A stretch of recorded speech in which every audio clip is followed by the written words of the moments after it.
Last thing for me, I mean, I guess it's this moment to enjoy it first, right? But what is your plan as champion, right? I mean, you've done everything. You fought everybody. Like, do you see, like, I'm going to win and have this long reign? Or is it like, man, I'm going to get there and maybe that's about it for me? You know what I mean? What's the plan?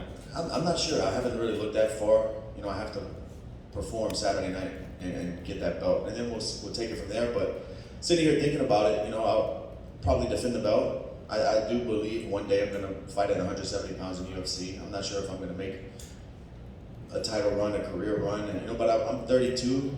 I'll be 33 next month. I still feel good. I'm injury free. I feel healthy, so I can continue to do this as long as my body allows me, and I feel good. But the goal is just to put that world champion next to my name and cement that in history. That's all I'm really focused on. Dustin, right here. I think from the fans' perspective, a lot of people view Charles Oliveira as this high-level elite grappler, but lately he's been putting away a lot of people, at least setting up submissions with his hands. You've obviously fought like the Anthony Pettis, the Holloways, the Connors. So how would you rate his striking compared to a lot of the other people's in the division? He's dangerous. He throws big knees, big kicks, power shots. He keeps himself protected, throws a good sharp hook that he hit Chandler with. He does a lot of things well on the feet. Not a big volume puncher, not the best footwork, but very aggressive and not a point fighter. You know, he's trying to finish you. I know you've touched on this a lot, but a lot of people think, even like Justin Gaethje said, that your will is just stronger than Charles Oliveira. Charles Oliveira, quote, breaks, but that was what, like 4 years ago when he broke against Paul Felder. Do you still view him as that same fighter? Is that always going to be there, or is that just so long in the past you can't even take that into consideration? I mean, if it's in there, we'll find out, but I can't bank on that, you know. We'll see. He showed grit in his last fight against Chandler. You know, he got hurt, almost got finished, came back and knocked the guy out. So if that's, you know, your last fight is the one I go off of, and he showed championship grit. Dustin, back here in the middle. We saw him embedded. You were talking to your daughter through the video chat. Are they going to be here for the fight, family, this week? They land today. This is my daughter's first fight week. Yeah, they land today. I was going to ask that kind of, is it stressful for you to have them, or is it kind of more motivating, distraction-wise? How do you kind of, you have it? No, I love my family, and they come with me to training camp the whole time. And she was actually born on the day that Nate Diaz fought Connor. I forget what UFC number that was, but we were in the hotel, in the hospital room. Rented it from UFC.com on my laptop. Went pick up some food. You know, she was born into this. She, you know, I have a gym back home. She was raised in the gym too. This is just life. It's not a big deal to her, you know. I know that you missed Thanksgiving, so sorry to bring it up, but what's your favorite pot? Damn, I like pecan pie, man. I really do. I'm gonna catch up on all that for Christmas. There you go. Best of luck, Dustin. Hey, Dustin, right here. Dustin, not only yourself, but you got two other Louisiana guys fighting on the card. I mean, is that any extra motivation? I know they're not necessarily direct teammates, but do you feel like there is going to be a bit of setting the bar early for the South? Man, we got to put on for Louisiana for sure. I know both guys pretty well. Me and Matt actually have trained together for years and years and years. We were at the same gym for a while in Louisiana. He came out to American Top Team. We were training together there. And I've been knowing him for a long time. I've cornered him before he made it to the UFC. So it's good to see those faces and be around those guys on fight week. You know, we're a long way from the rodeo arenas we fought in Louisiana. And to talk to you a little bit about other stuff going on in the lightweight division, just your thoughts on the other big fight coming up, Makhachev versus Beneil Dariush. It's a fun matchup, you know. Dariush is on a streak. Makhachev is dangerous. We'll get to see how good his ground game really is when they hit the mat. You know, obviously his wrestling is really good, but Dariush is dangerous in all positions. It's a fun fight. You know, the lightweight division, I've said it over and over again, been very top heavy for the last few years. And it seems like it's not going anywhere. Is Justin Gaethje a different guy than when you fought him, in your opinion? I'm not sure. It's tough to say.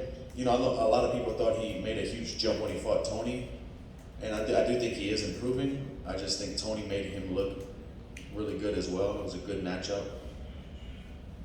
But, no, he's tough, man. He's tough. Final one, you've got the original, you've got the knockout edition. If you win the belt, is there going to be a championship edition hot sauce?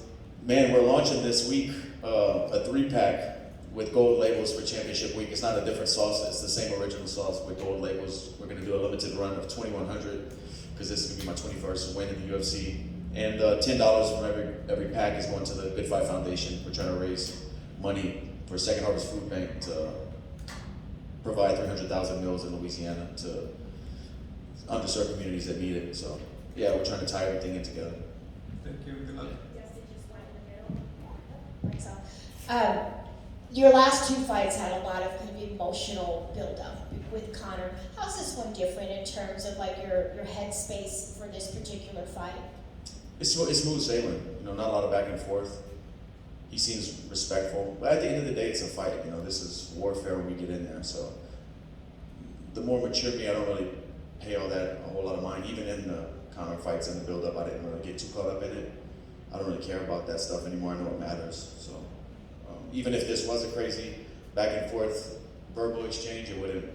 When the bell rings Saturday night, it's gonna be the same result. Just a follow-up to that, your wife was also involved in some back and forth. At least it got to her when you were fighting Conor. How's she doing with this particular fight? Is there a lot of relief in the house this time around? There wasn't any tension in the house before.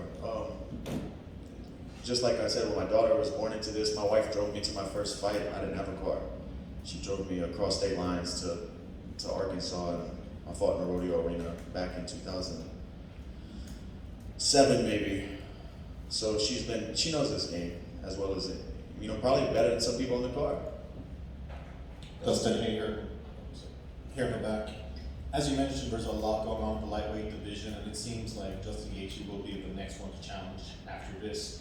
But there was a lot of talk about that. A lot of people felt Makhachev deserved it. In your opinion, who is the most deserving lightweight to challenge for the title after this fight? I don't know, man. That's Dana, Sean, Nick's job. I don't play matchmaker. I just try to put these guys away. Like I said, it's top heavy. I'm not sure. You know, Gaethje had a title fight and then won one since then, right? Yeah. But he beat a guy Chandler was coming off a win, so I don't know, man. It's tough. It's been murky waters. It's hard to, you know, pick who's next. And you mentioned moving up to welterweight in the future. Obviously, Colby Covington has had a lot of negative things to say about you, and that's where he resides. Is that a fight that interests you in the future? We'll see. I'm not sure how soon I'm going to make that jump, you know, especially if I become the world champion Saturday. I have to, you know, defend the belt. I have to be here for a while and establish myself as a world champion. But everybody's on the list if I move up, you know. Dustin, down here to your left. You touched on, obviously, the win being the 21st, if you get it, but I believe in January 1st will be the 10-year anniversary of you making UFC debut at UFC 125. 11. 11. Oh, 11. I can't even count now.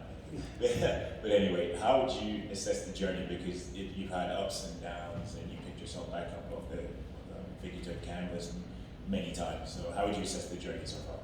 Beautiful, man. A learning experience. It helped me become the fighter I am, but also the person I am. You know, I just hope I can pass on these lessons I've learned to my daughter, to other fighters in the future. You know, it's more than fighting. It's life lessons. And I'm just happy with the person I've become. And I know you don't want to overlook your opponents or what have you, but having had the interim belt wrapped around your waist, have you thought of what the feeling would be like when you have the undisputed one wrapped around your waist in front of the back crowd?